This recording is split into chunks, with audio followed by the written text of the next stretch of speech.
Hello, എല്ലാവർക്കും ഒരു പുതിയ വീഡിയോയിലേക്ക് സ്വാഗതം.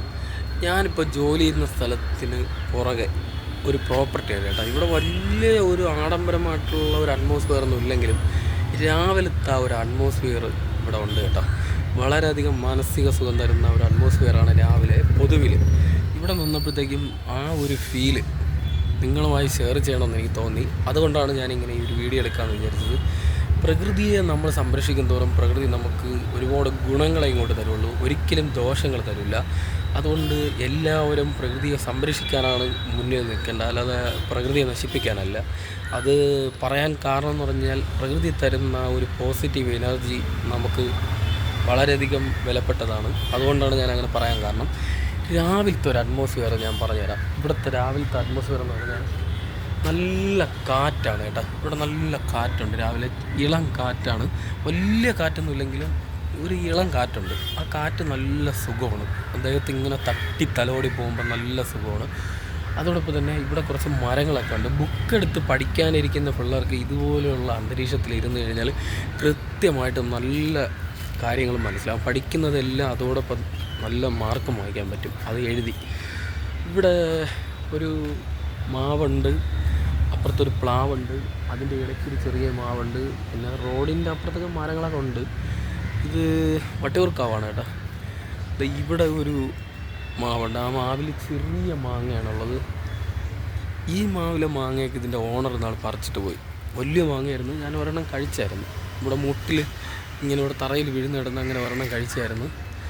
സൂര്യൻ ഉദിച്ച് ഏകദേശം ഇങ്ങ് മുകളിൽ കയറിയിട്ടുണ്ട്, ചെറിയ ചൂടൊക്കെ തുടങ്ങിയിട്ടുണ്ട്. പക്ഷേ രാവിലത്തെ ഇവിടുത്തെ ഒരു അന്തരീക്ഷം പറയാതിരിക്കാൻ വയ്യ. അപ്പോൾ പ്രകൃതിയെ എത്രത്തോളം സംരക്ഷിക്കുന്നോ പ്രകൃതി നമുക്ക് അങ്ങോട്ട് ഉപകാരങ്ങളെ ഉണ്ടാവുള്ളൂ, അല്ലാതെ ഉപദ്രവങ്ങൾ ഒരിക്കലും ഉണ്ടാക്കത്തില്ല. അതിൻ്റെ ഒരു ക്വാളിറ്റി മനസ്സിലാക്കണമെങ്കിൽ പ്രകൃതിയെ സംരക്ഷിച്ച് നോക്കണം. പ്രകൃതിയെ സംരക്ഷിക്കുന്നതിൻ്റെ ക്വാളിറ്റി മനസ്സിലാക്കാൻ പ്രകൃതിയെ സംരക്ഷിച്ചാൽ മാത്രമേ അറിയാൻ പറ്റുള്ളൂ. ഞാൻ ഇതിൽ ഇമ്പോർട്ടൻ്റ് ആയിട്ട് പറയാൻ വന്നൊരു കാര്യം, നിൽക്കുന്ന ആ ചെടി കണ്ട, ആ ചെടി നമുക്കെല്ലാവർക്കും അറിയാവുന്ന ഒരു ചെടിയാണ്. ആ ചെടിക്ക് ഒരുപാട് പ്രത്യേകതകളുണ്ട്. പണ്ട് കാലങ്ങളിൽ വീടുകളിൽ അമ്മമാർ ഭക്ഷണത്തിന് ഒഴിക്കാനും അതോടൊപ്പം തന്നെ കൂട്ടാനും ഇല്ലാതിരുന്ന സമയത്ത് ഈ ചെടിയുടെ ഇല പറിച്ച് ഒഴിക്കാനും കൂട്ടാനും വെച്ച് നമുക്ക് ചോറ് തന്നിട്ടുണ്ട്. നമ്മളത് വെച്ച് ആവോളം കഴിച്ചിട്ടുണ്ട് കൊച്ചിൽ. 19-20 കിഡ്സിനൊക്കെ നല്ല രീതിയിൽ അതറിയാൻ പറ്റും. ഈ ചെടിയുടെ ഇല നമുക്ക് വളരെയധികം ഒരുപാട് ഔഷധ ഗുണങ്ങളുള്ള ഇലയാണ്. അത് എന്ത് ഇലയാണെന്ന് ഞാൻ പറഞ്ഞുതരാം. ഇതിൻ്റെ കായം നമുക്ക് ഒഴിക്കാൻ വയ്ക്കാൻ പറ്റിയ കായാണ്. പുളിക്കറി എന്ന് പറയും. മുരിങ്ങയ്ക്കയാണത്. മുരിങ്ങയ്ക്ക പുളിക്കറി, മുരിങ്ങയ്ക്ക തോരൻ, അങ്ങനെ കേട്ടിട്ടുണ്ടല്ലോ. പണ്ട് കാലങ്ങളിൽ നമ്മൾ ആവോളം കഴിച്ചിട്ടുള്ളത്. ഒരുപാട് ഔഷധ ഗുണങ്ങളുള്ള ചെടിയാണ്. പ്രകൃതി നമുക്ക് കനിഞ്ഞു തന്ന ഒരു ചെടിയാണിത്. ഈ ചെടിയുടെ ഇല തോരൻ വെച്ച് കഴിക്കുന്നതിൻ്റെ ആ ഒരു ടേസ്റ്റ് നമ്മൾ ആവോളം ആസ്വദിച്ചിട്ടുള്ളതാണ്. അത് ഇന്ന് ആർക്കും അറിഞ്ഞൂടാ, ഇന്നത്തെ തലമുറയ്ക്കൊന്നും അറിഞ്ഞൂടാ. പുതിയ 21, 22, മാക്സിമം 20-ക്കൊക്കെ അറിയായിരിക്കാം. 21, 22, 23 ഒക്കെ വളരെ പാടാണ് ഇതിൻ്റെ കറി കഴിച്ചിട്ടുള്ളത്. ഇതിൻ്റെ കറി എന്ന് പറയുന്നത് തോരനും ഇതിൻ്റെ ഒഴിക്കാനും, അതായത് പുളിക്കറി വയ്ക്കാൻ, മുരിങ്ങാല പുളിക്കറി വയ്ക്കാൻ, പിന്നെ മീൻ, പിന്നെ ഇതിൻ്റെ മുരിങ്ങയില പുളിക്കറിയും മുരിങ്ങയ്ക്ക പുളിക്കറിയും വയ്ക്കാം. കാര്യം എന്ന് പറഞ്ഞാൽ ഇതിൻ്റെ ഒഴിക്കാൻ വയ്ക്കാൻ പറ്റുമെന്നുണ്ടെങ്കിൽ ഇതിൻ്റെ ഇലയും ഒഴിക്കാനുണ്ടാക്കാൻ പറ്റും. അത്രയ്ക്ക് ഔഷധ ഗുണമുള്ള ചെടിയാണ്. ഞാൻ പറഞ്ഞതിൽ എന്തെങ്കിലും തെറ്റുണ്ടെങ്കിൽ നിങ്ങൾ ക്ഷമിക്കണം. പറഞ്ഞതൊന്ന് കൊളാബറേറ്റ് ആയിപ്പോയി.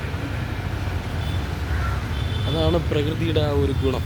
നമുക്ക് അറിഞ്ഞൂടാത്ത എത്ര ഔഷധ ചെടികൾ പ്രകൃതിയിൽ കാണും എന്ന് ഒന്ന് മനസ്സിലാക്കി നോക്കിയാൽ മതി. അറിഞ്ഞൂടാത്ത എത്ര ഔഷധ ചെടികൾ പ്രകൃതിയിൽ കാണും. എൻ്റെ വീട്ടിൽ നിന്ന് പണ്ട് ഇതുപോലെ ഇല പറിച്ച് എനിക്ക് ഒരുപാട് ആഹാരം അമ്മയും അമ്മൂമ്മയൊക്കെ ഉണ്ടാക്കി തന്നിട്ടുണ്ട്. കാരണം എന്ന് പറഞ്ഞാൽ ഇന്ന് നമ്മളെ വീടിൻ്റെ പരിസരത്ത് ഈ മുരിങ്ങയ്ക്കയും മുരിങ്ങയിലയൊന്നും ഇല്ല. ഇതിങ്ങനെ ഇവിടെ ഈ ചെടി ഇങ്ങനെ കണ്ടപ്പം ഒന്ന് ഓർമ്മിച്ചെടുത്തതാണ്. അതുകൊണ്ട് ഞാൻ സ്കൂളിൽ പോകുന്ന വഴിക്ക് വയലിൻ്റെ കരയിൽ ഈ ചാനലുണ്ട്.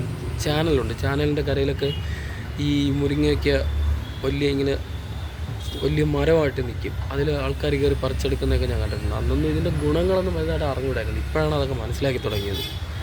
അത്രയ്ക്കും ഔഷധ ഗുണങ്ങളുള്ള ഒരുപാട് ചെടികളുണ്ട്. ഈ തറയിലൊക്കെ ഒരുപാട് ചെടികൾ ഇങ്ങനെ കിടപ്പുണ്ട്. ഇതിലൊക്കെ മരുന്നിനൊക്കെ ഉപകാരപ്പെടുന്ന എന്തെല്ലാം സംഭവങ്ങൾ ഉണ്ടെന്ന് നമുക്കറിയാമോ? അറിഞ്ഞുകൂടാ. പലർക്കും അറിഞ്ഞുകൂടാത്തൊരു കാര്യമാണ്. ഇതൊക്കെ അറിഞ്ഞ് കണ്ടുപിടിച്ചവരെല്ലാം അത് യൂസ് ചെയ്ത് പോകുന്നുണ്ട്. എൻ്റെ അഭിപ്രായത്തിൽ ഏകദേശം നോൺ വെജ് കഴിക്കുന്നതിനെക്കാട്ടിയും വെജാണ് നല്ലത് എന്നാണ് എനിക്ക് തോന്നുന്നത്. സത്യം. ഇവിടുന്ന് പോകുമ്പോൾ ഇതിൽ നിന്ന് കുറച്ച് ഒടിച്ചിട്ട് പോകണം. എന്നിട്ട് പണ്ടത്തെ പോലെ കുറച്ച് തോരനും ഒഴിക്കാനൊക്കെ ഉണ്ടാക്കി തരാൻ വേണ്ടി അമ്മേനോട് പറയണം. ചെടിയുടെ ഒരു ഭംഗിയണ്ട ചെപ്പ് നുള്ളി നോക്കിയാൽ പോലും തോന്നില്ല. എന്നാൽ അതിൻ്റെ ആ ഒരു ഔഷധ ഗുണവും എല്ലാം ആ ചെടിയുടെ ഭംഗിയിൽ വ്യക്തമാണ്. അപ്പം നമ്മൾ പ്രകൃതിയെ എത്രത്തോളം സംരക്ഷിക്കുന്നോ അത്രത്തോളം പ്രകൃതി നമുക്ക് ഉപകാരമേ തരുള്ളൂ. മരങ്ങൾ വെട്ടിക്കളയരുത്, കാട് തീയിട്ട് നശിപ്പിക്കരുത്, വയലുകൾ നിമിത്തരുത്. ഇതെല്ലാം പറയുന്നത് വെറുതെ അല്ല. ഇനി വരും കാലങ്ങളിൽ ഇതെല്ലാം നമ്മൾ കറക്റ്റ് ചെയ്തില്ല എന്നുണ്ടെങ്കിൽ നമ്മളെ കാര്യം കട്ടപ്പുകയാണ്, നാശക്കോട്ടയിലോട്ടാണ് പോകുന്നത്. അതുകൊണ്ട് പ്രകൃതിയെ സംരക്ഷിക്കൂ, ബുദ്ധിപൂർവ്വം ചിന്തിക്കൂ, ജീവിക്കൂ. നല്ല നാളേക്കായി. Tata, bye bye.